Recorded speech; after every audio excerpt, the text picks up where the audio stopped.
So I'm doing a set of shirts for Bumpus Harley Davidson here in Jackson, Tennessee, and I just ran them. It was a two-color job, front and back, chest logo, and a back image. And this is a shirt that I make for them periodically. So got some screens back there that I kind of save. Had to remake them a couple times, but I just pulled these off the dryer and now I got to fold them up so that I can get them delivered to them. This is actually this was late, to be honest with you, because my motorcycle club, we had a national meet, and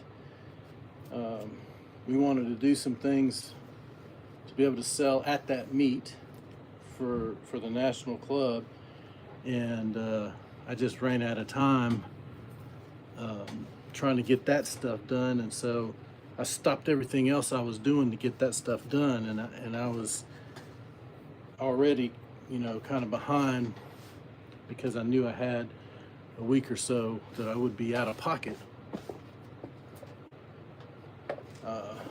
So I was trying to get a lot of other stuff in, but I mean, it is what it is, You got to be grateful for the work coming in, but if you get behind, it can really hurt you. So you got to stay on it as much as you possibly can. And so what happened was a domino effect from that, and all of my other jobs just got pushed back, and you're taking more jobs while those are not done, and it's just putting you further and further behind. And I have really worked hard past couple of weeks to try to catch up. Pulled several all-nighters, go to bed at 5 a.m. just to get up at 8, because this is a side hustle for me, and I'm trying to build something for my wife so that she can retire from teaching and have something creative to do. And so I'm trying to build this business for her. But anyway, I'm really behind on this project here, so I'm getting it done. Got to get it done tonight. Got a couple things I want to get done before I go to bed. One is, of course, this, and then I've got some Club Soft colors for a local club that they're kind of mixed media, actually. They're screen printed. They've got a really big image that goes on the back. They got a lot of patches that's on their leather cuts that they mirror on their soft cuts, and it goes down really low in the back. Too big for my screen printer to handle. So that started the ball rolling on thinking about mixed media for them. So they've got a patch on the bottom that I put on with DTF, and then they've got some color, little spots of color, small spots of color in their other patches on the front and the back that just didn't make sense to make a whole big screen for, with these little dots of color all over the place that I'd have to, kind of squeegee on separately, because you don't want to run ink down the whole screen just for a couple little spots. So since I was already doing DTF for that bottom patch, I decided, hey, maybe I can do DTF for these little spots of colors. And it took a little convincing, because they like I really think that screen printing produces if done right, produces a product that lasts longer. And I'm not trying to crap on DTF at all. I love DTF from a potential standpoint. It's got so much potential. But I've got shirts from concerts that are 40 years old. you know, when I was going to concerts as a young teen, that were screen printed, and it just lasts. But I know the times are changing, and DTF is getting better. You know, they're making the formulas for the inks and for the glues a lot better and better and better. And so you can rely a little bit more on DTF than you could have before. So at any rate, I had to convince them to let me try it. And so we tried it on a run of shirts, and they've held up well. And I've, you know, repeated that order, you know, for additional guys. And since then, and you know, we're still doing the same thing. So anyway, I got that to do later. I've got some digitizing to do. I've got a really big patch order that was for nationals, but I didn't have time to do the whole order, so we just did the amount that we had to have at national. So now I've got to make up that order too. I'm trying to decide if I'm gonna, you know, run a small batch of those just to keep them going. But anyway, got a lot of work to do today. This will be fourth night in a row that I've been working, and I love it. I mean, I'm not doing it because I don't love it. Not, you know, I do it because I absolutely love what I'm doing. And I'm going to show you around a little bit to my space here. Let me see. First, this is the table where I was folding those shirts. It's a table on wheels. I can move that thing around. I caught it. And see if I can flip this.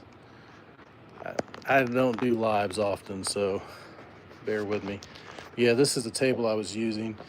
I got a small studio. It's, you know, pretty small. There's my computer stations where I do all the graphic stuff, and then these are my printer station, my 3D printer station, supplies and shipping.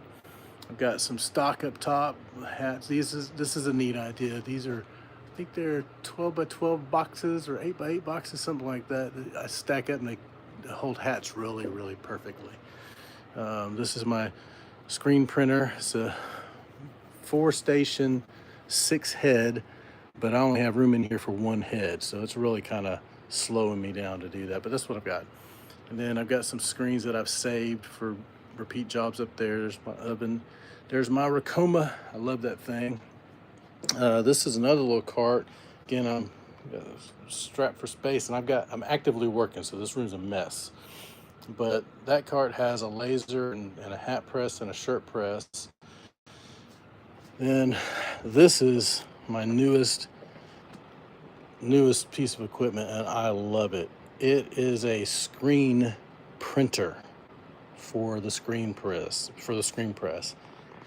Basically, I have this mesh that I wrap on frame, tension it up, put it on this machine, and it has a heating element that runs across, like a thermal head that runs across the image and burns the screen in there.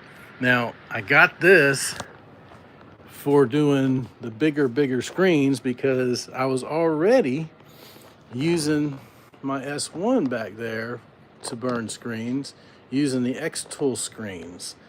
And they're great. They work awesome. The problem with the Xtool screens is that they're kind of small. They're like 12 by 16 is the frame size, so the image is way smaller. You know, 9.5 is about the most you're going to get on that thing wide, and then, you know, you can do 12 tall, but you can't go very wide. So for smaller screens, it works great to use that. But otherwise, because of my limited space, I was having to order screens, and, you know, that adds up. And so I started looking around for solutions for a bigger screen, and in fact, I've been begging Xtool to make a bigger screen. That laser will hold a bigger screen. I don't need it to be able to laser on the whole screen. I just need a bigger screen so I can have a bigger area to burn. But they haven't listened to me. I'm not influential enough, I reckon. So at any rate, that got me looking. There's all kinds of cool technological solutions for making screens, but they are expensive. Let me tell you, screen printing equipment in general is so expensive. It's just crazy how much it costs to do things. And of course, the profit potential for screen printing is really, really good on big jobs, right? So, um, a lot of people, they make that money up when they sell or when they buy products like that. They make that money up pretty quick because they have a lot of volume. So at any rate, I was looking for something to burn big screens on, and I found this thing. This is a Rizo QS200, and it'll burn the big size screens for me, the normal size that I use. Um, and it's fast. It's like 3 minutes. It's incredibly fast. So if you burn screens, the whole process is like 3 hours from reclaiming the coating to burning a screen. And that whole development process could be 3 hours. This is like 3 minutes to make a screen out of this thing. And so at any rate, I got that. That's my newest thing. Um, I mean, that's my little shop here, my little studio, using every bit of space I can. Even got things hanging from the ceiling. um, but at any rate, I got to get back to working. But Alan Wade, watching his videos kind of inspired me to start a live, just to get some content. I'm gonna start doing that. I mean, part of the reason I did is because this is my work shirt and it's got ink all over it, and just trying to keep up appearances, but it doesn't really matter. I mean, I'm putting the work in. When you put the work in, you're gonna get dirty. So, at any rate, thanks for watching. The content, I hope, will get better as I get better at this. Any rate, this is Herb Halstead from Jackson Graphics, aka Big Twin Life, coming out of Jackson, Tennessee, putting that work in. Thanks for watching, everybody.